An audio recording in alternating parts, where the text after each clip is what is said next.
아멘. 제가 쓰다 버린 장기판의 졸입니까?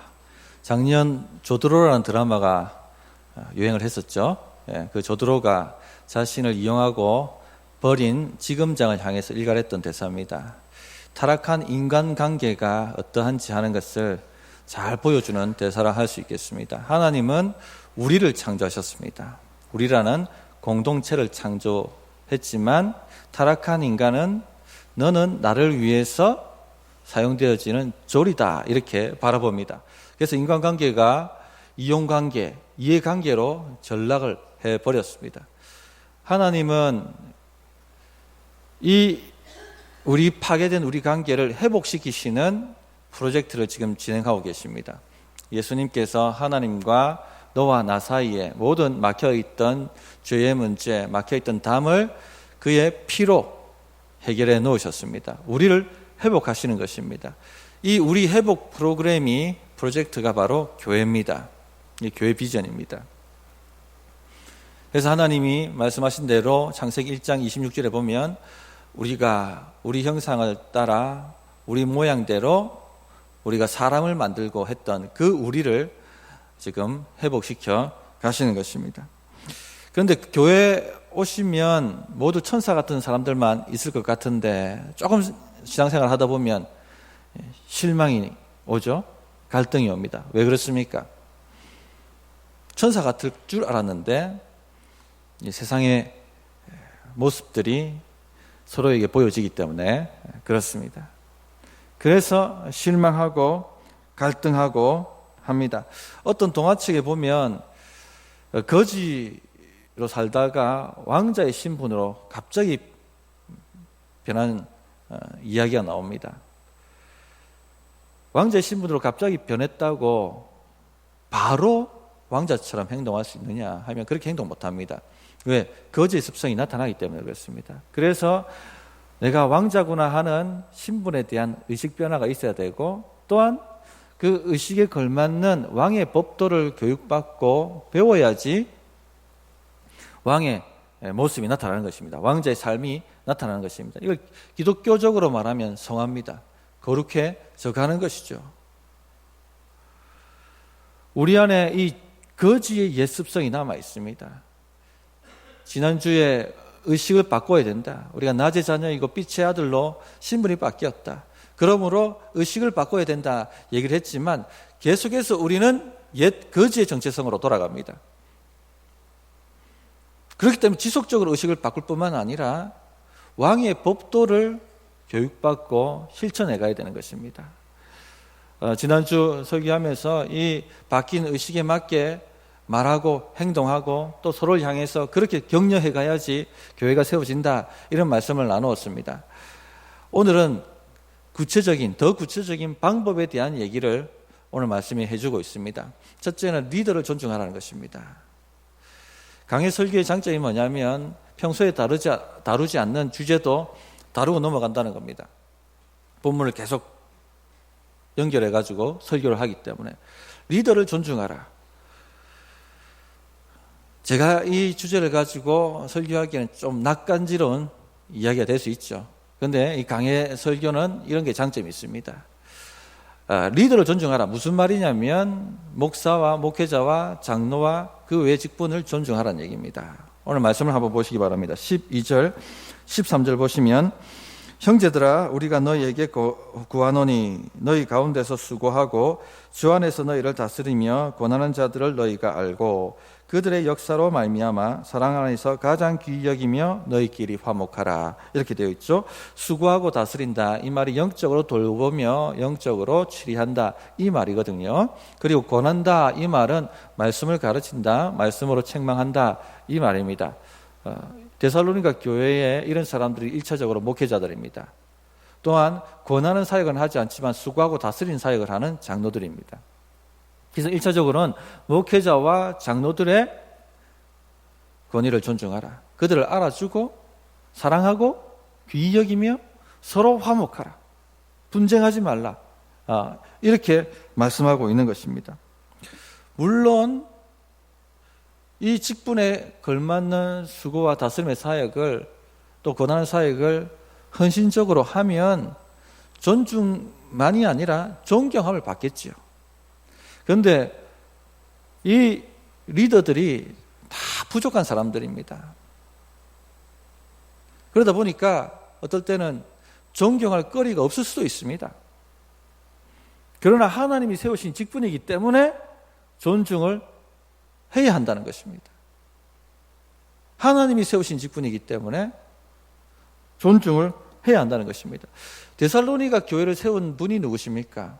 사도 바울입니다. 사도 바울은 당대 최고의 사도죠. 지도자죠. 영성이면 영성, 실력이면 실력, 인품이면 인품. 이런 분 밑에서 신앙생활을 했는데 누가 성에 차겠습니까? 앞에 선임자가 탁월한 사람이면 후임자가 고생합니다. 이런 당대 최고의 지도자가 목회를 했는데 그 다음에 세워진 목회자들, 장로들 성에 차겠습니까? 데살로니가 교인들이 존중을 하지 않습니다. 그 이야기를 들은 사도 바울이 존중을 하라. 리더를 존중하라. 이렇게 오늘 말씀을 통해서 가르쳐주고 있는 것입니다.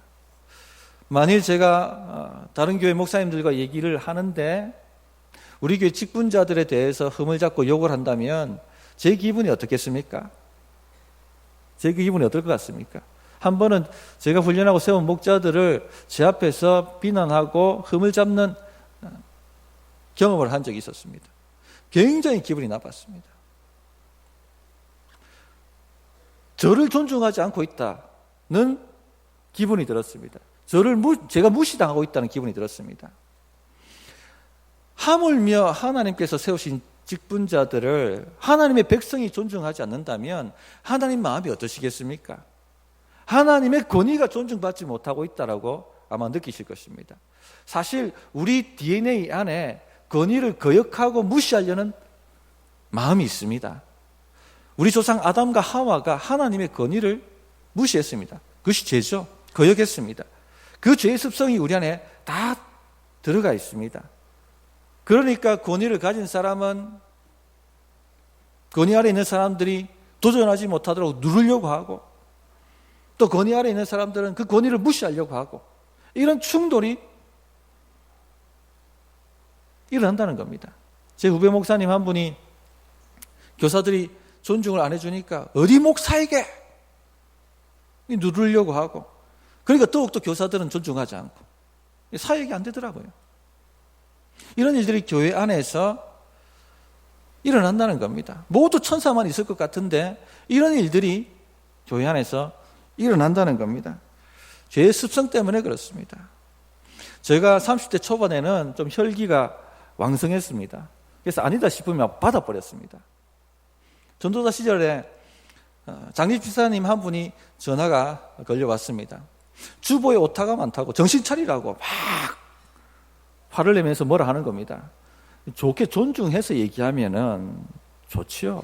그런데 막 막말하며 반말하며 하는 겁니다. 저 굉장히 기분이 나빴습니다. 저도 존중하지 않았습니다. 서로 존중하지 않으니까 하나님의 은혜가 막혀버립니다. 사역이 안 풀리더라고요. 하나님이 그 사람을 쓰시려면 어떻게 합니까? 깎아버리는 작업을 합니다. 성화의 깊은 골짜기에 집어넣습니다. 성품이 다듬어져야지 쓰시니까요. 그래서 하나님께서 저를 호랑이 같은 목사님에게 붙여놓으셨습니다. 장장 12년 동안. 그분 밑에서 성화의 깊은 골짜기를 지났습니다. 이 카리스마에도 세 개의 급이 있습니다. 최고 학급은 폭력으로 제압을 하려고 합니다. 학급이 두려워할 필요가 없습니다. 이런 사람들은. 그보다 높은 급이 뭐냐면 목소리로 제압합니다. 이것도 학급입니다. 진짜 고수는 눈빛으로 제압합니다. 말하지 않습니다. 눈빛으로 딱 하는데 살이 떨려요. 영혼이 떨리는 느낌입니다. 이런 분 밑에서 12년을 성화의 깊은 골짜기를 헤매며 살았습니다. 그러면서 배웠던 게 뭐냐? 두 가지인데요. 하나는 권위를 존중하라는 것이고 두 번째는 권위가 부당하게 나를 대할 때는 호소하라는 것입니다. 권위에 호소하라. 이런 예를 한나에게서 찾아볼 수가 있습니다. 한나가 아기가 없고 분인나가 자기를 충동하니까 마음이 여러 해 동안 상했습니다.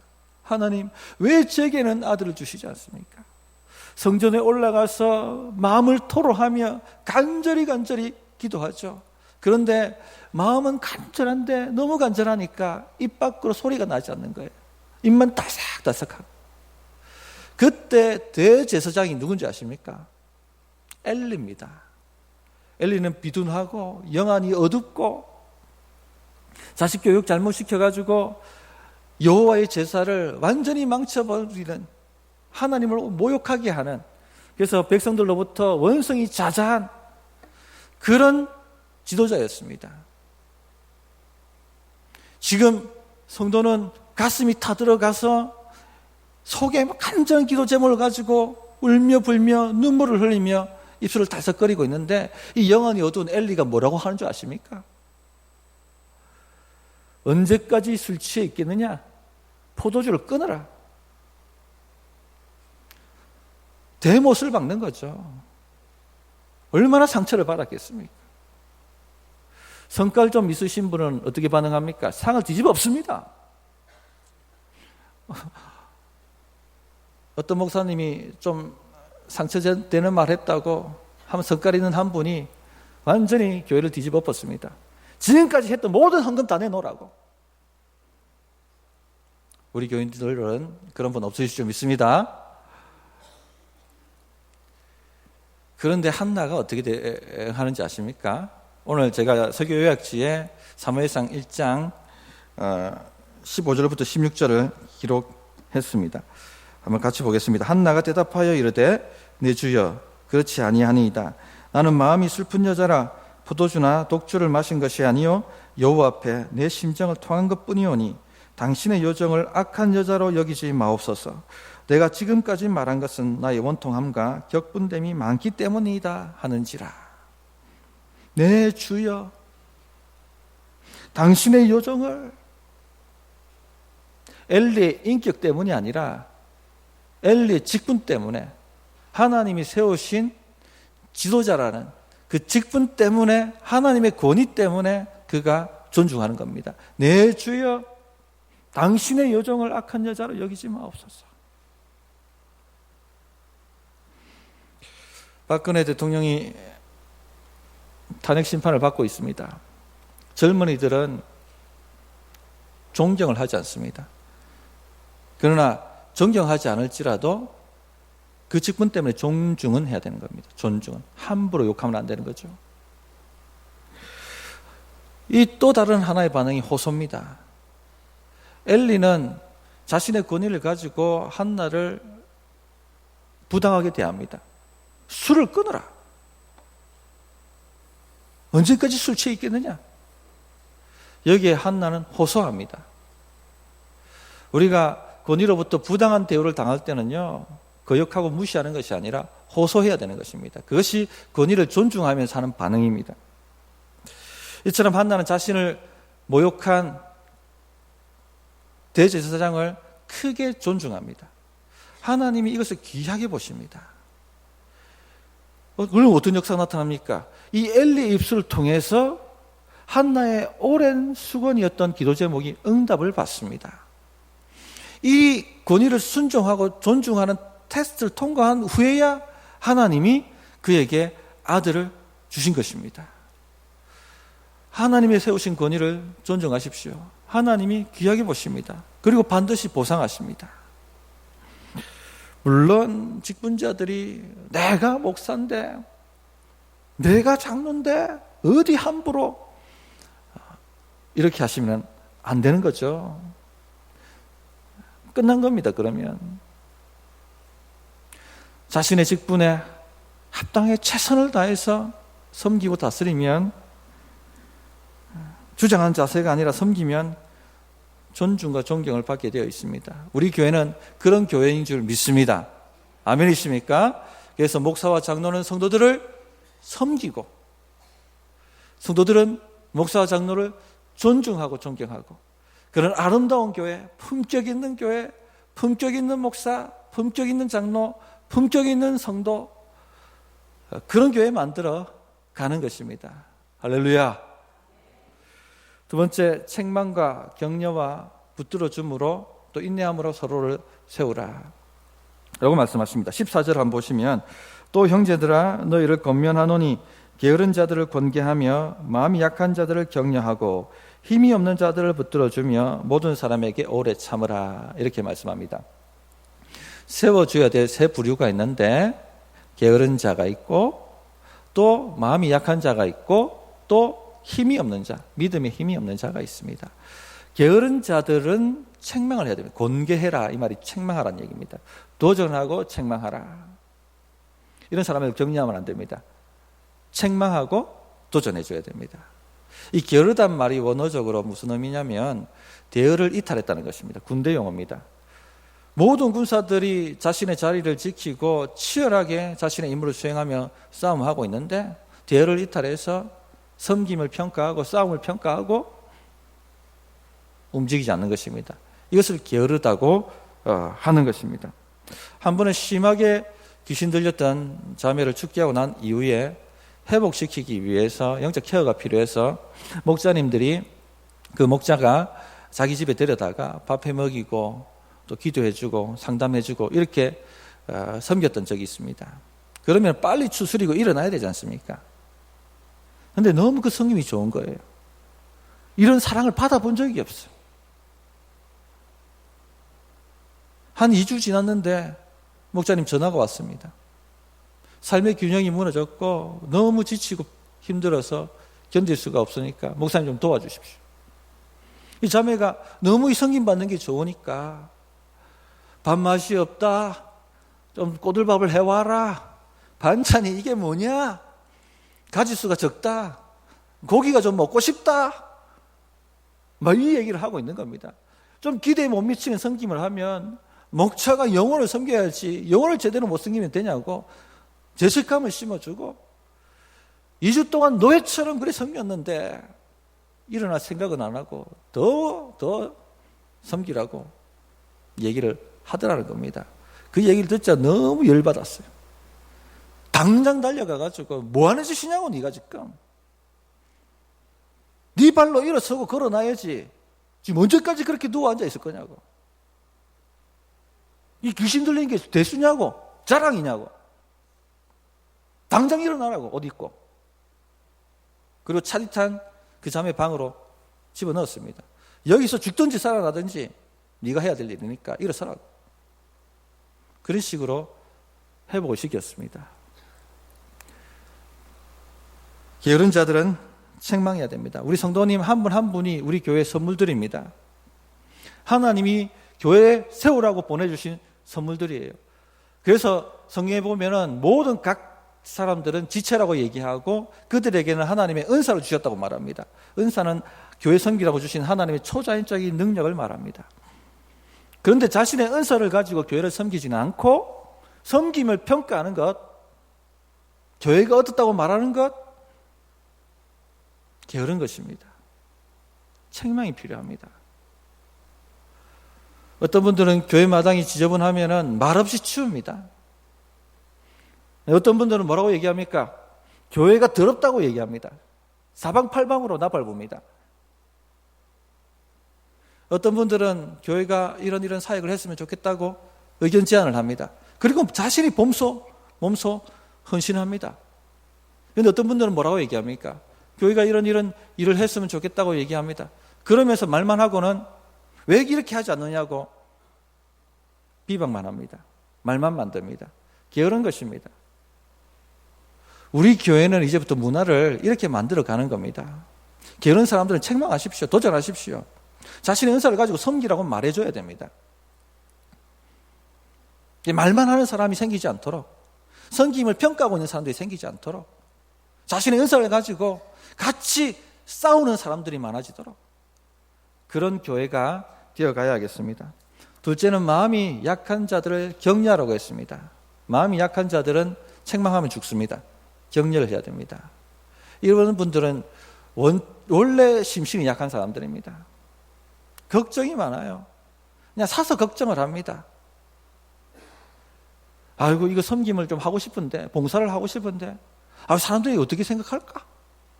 뭐 어떻게 생각하면 어떻겠습니까? 하면 되는데 걱정을 하는 거예요. 하다가 못하면 어떡할까? 뭐 미리 다 걱정을 하는 겁니다.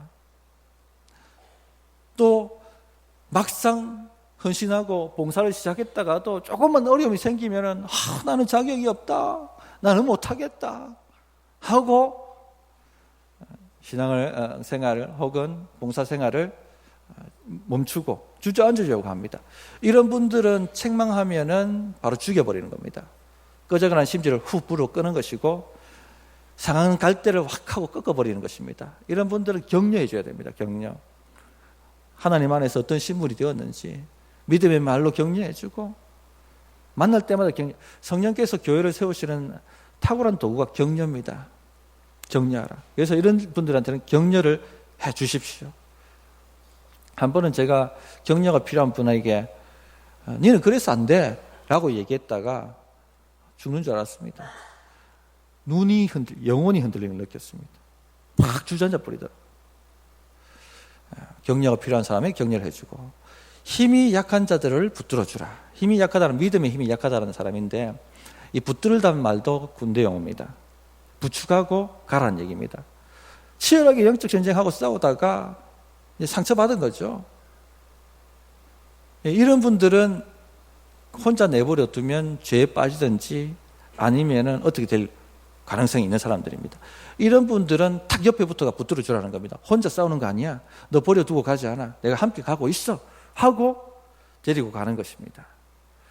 한 번은 어떤 분이 우울증에서 자살 충동을 느끼는 거예요. 저는 교인들 중에 자살을 하시는 분들을 2번 경험했습니다. 그런 분들이 있습니다. 그러니까 이제 이 사람이 자살 충동이 있다는 걸 아니까 그 목장 식구들이 조를 짜가지고 시간 타임 대로 가가지고 상담해주고 기도해주고 딱 붙들고 있는 거예요. 같이 죽지 않도록 그런 식으로 해가지고 한 영혼을 살려내는 것을 본 적이 있습니다. 이게 바로 붙들어 준다는 겁니다. 혹 우리 안에 힘이 빠진 사람, 이런 사람이 있다면 착 달라붙어 가지고 붙들어 주는 겁니다. 격려해 주고 기도해 주고 상담해 주고 혼자 아니야. 함께 가고 있어. 함께 싸우고 있어. 이것을 알려주는 것입니다. 이것이 바로 힘이 없는 자들을 붙들어 준다는 것입니다. 이런 모든 사역을 하려면 인내가 필요합니다. 왜냐하면 바로 세워지지 않거든요. 그 모든 연약함을 다 받아줘야 되고 상처를 다 받아줘야 되고 기다려줘야 하기 때문에 인내가 필요합니다. 언제까지 이래야 됩니까? 할 정도로 인내가 필요합니다. 그런데 예수님도 지금까지 우리를 인내하고 계시다는 거 알고 계십니까? 주님이 우리를 지금까지 인내하시기 때문에 우리도 인내하고 기다려주는 것이 마땅한 것입니다. 세 번째 해야 될 일이 뭐냐? 보복하지 말고 선을 따라 행하라는 것입니다. 15절을 보시면 삼가 누가 누구에게든지 악으로 악을 갚지 말게 하고 서로 대하든지 모든 사람을 대하든지 항상 선을 따르라.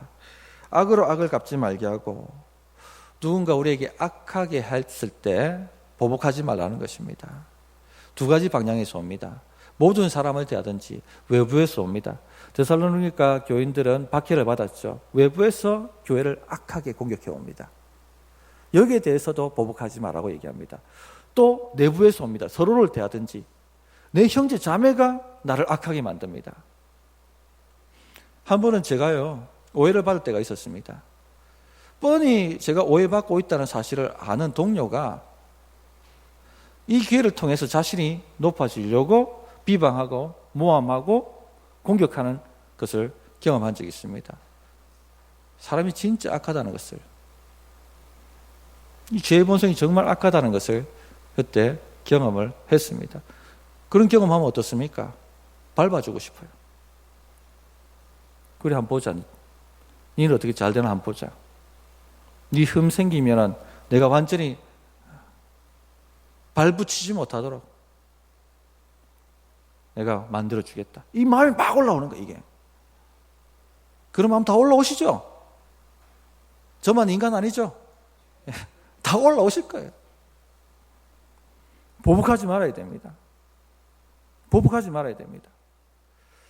그런데 보복하지만은 이 정도 선이 아니라 오히려 선을 따라 항상 선을 따라 행하라. 선으로 갚으라는 얘기입니다.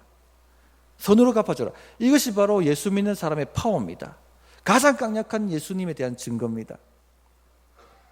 오히려 보복하는 것이 아니라 오히려 불쌍히 여기고 오히려 염려해주고 기도해주고 악을 선으로 갚아주는 것입니다.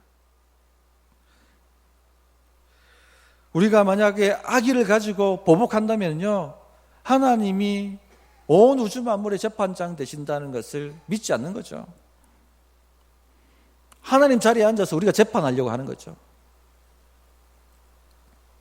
그래서 하나님은 나를 믿고 나에게 맡기라. 내가 알아서 하겠다. 그렇게 말씀하시는 것입니다. 그래서 이런 일에 있어서도 우리가 자신을 죽여야 됩니다. 자신을 죽여가야 됩니다. 그런데 힘들죠. 이게 우리 본성과 반대되기 때문에 힘듭니다. 우리는 반드시 죽여놔야지 직성이 풀리는 본성입니다. 자기 중심성이 있기 때문에. 가인이 왜 아벨을 쳐 죽입니까? 상처받았기 때문에 죽여버린 겁니다. 반드시 죽여놔야 되는데 보복하지 말고 오히려 선으로 갚으라니까 힘이 든 겁니다. 그런데 예수님을 생각해 보십시오. 예수님이 자신을 십자가에 못 박으라고 자신을 십자가에 못 박는 그 군중을 향해서 주여 이 모든 사람을 다 쓸어버리십시오. 불로 태우십시오. 사지를 찢어 죽이십시오. 이렇게 하시지 않았습니다. 뭐라고 하셨습니까? 주여 저들의 죄를 사하여 주옵소서. 스데반 집사님한테도 놀라운 일이 일어나죠. 스데반 집사님 잡아다가 사람들이 돌로 쳐 죽였습니다. 돌에 맞아보신 분이면 얼마나 아픈지 아실 거예요. 그런데 그 날아오는 돌을 보면서 뭐라고 얘기합니까? 저들의 죄를 주여 저들에게 돌리지 마옵소서. 모함의 돌을 던지고 상처나는 말로 돌을 던지고 우리를 공격하는 그들을 향해서 주여 저들의 죄를 저들에게 돌리지 마옵소서. 주께서 이렇게 하라는 것입니다. 신앙이 성숙해지는 것을 성화라고 합니다. 성화. 사람이 성화되면 성화될수록 자기가 죽습니다. 성화되면 성화될수록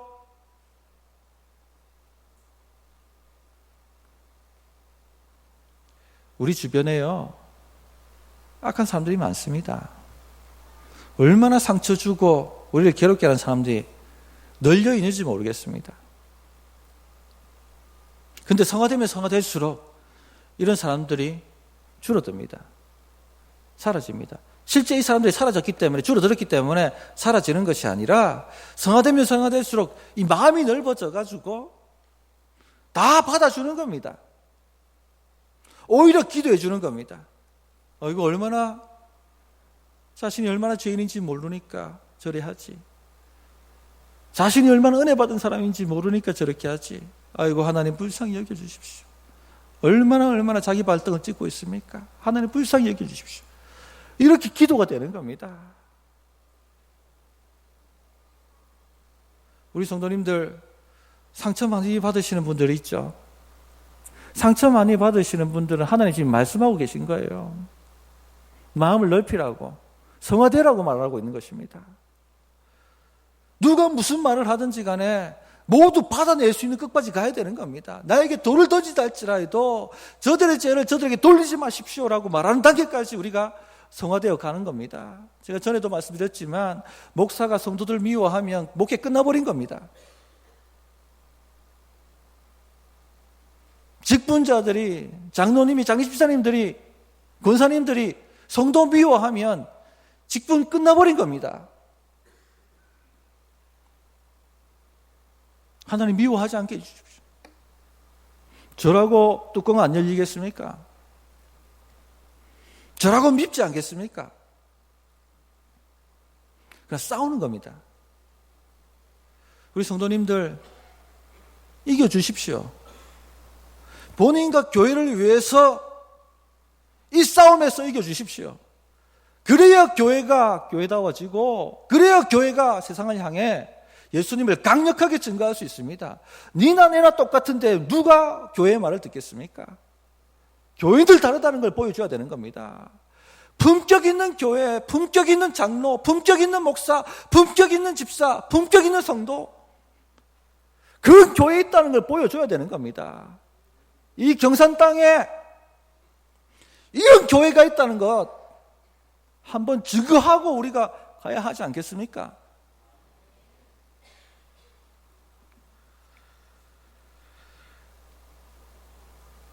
마음에 보복하고 싶은 마음이 들 때마다 예수님 기억하십시오.